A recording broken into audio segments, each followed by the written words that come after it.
ওকে, আসসালামু আলাইকুম প্রিয় গাইস, আপনাদের জন্য নিয়ে আসলাম আজকে দুপুরের আরেকটি রান্নার ভিডিও। তো আমার ভিডিওটা দেখতে থাকুন। আজকের ভিডিওর উপকরণ হবে মশলা দেওয়ার আইটেমটা আরেকটা সিস্টেম আজকে পাল্টেই দিয়েছি। প্রতিদিন দেখেন এক ধরনের, আজকে আরেক ধরনের সিস্টেম করে দিয়েছি। তো ভিডিওটা দেখতে থাকুন।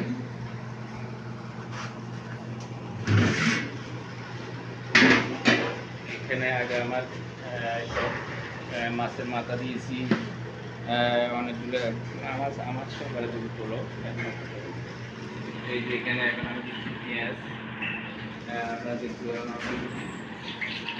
আজকে আমি চেঞ্জ করলাম রান্নার ইয়েটা।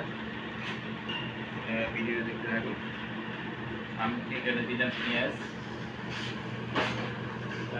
তারপর দিচ্ছি আপনার এখানে দিচ্ছি রসুন।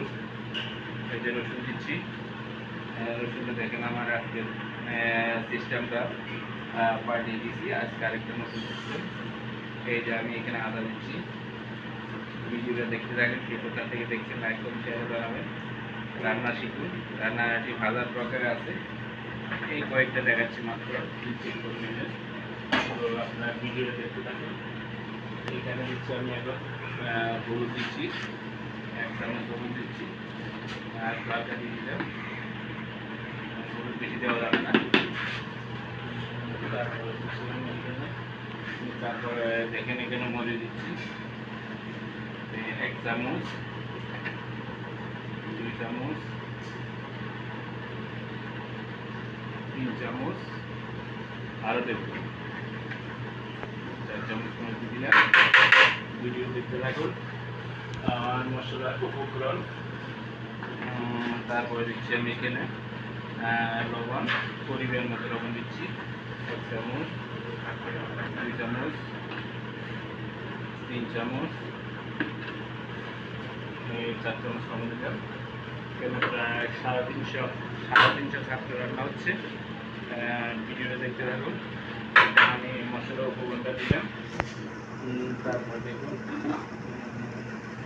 তারপর দিচ্ছি আমি এখানে লং, এলাচ, দারচিনি, তেজপাতা, গোলমরিচ, ধনিয়া, তারপর আপনার সরিষা, পাঁচফোড়ন ইত্যাদি ইত্যাদি সমস্ত মশলা সুস্বাদুর জন্য, টেস্টের জন্য কত প্রকারের মশলা ব্যবহার করছে মাদ্রাসার কর্তৃপক্ষ, আমাদের ইউনিয়ন সাহেব বোর্ডিং সুপার, যিনি নাকি ছাত্রদের খাওয়ার জন্য খুব একটা উৎসাহী, অনেক প্রচুর করে টাকা খরচ করে।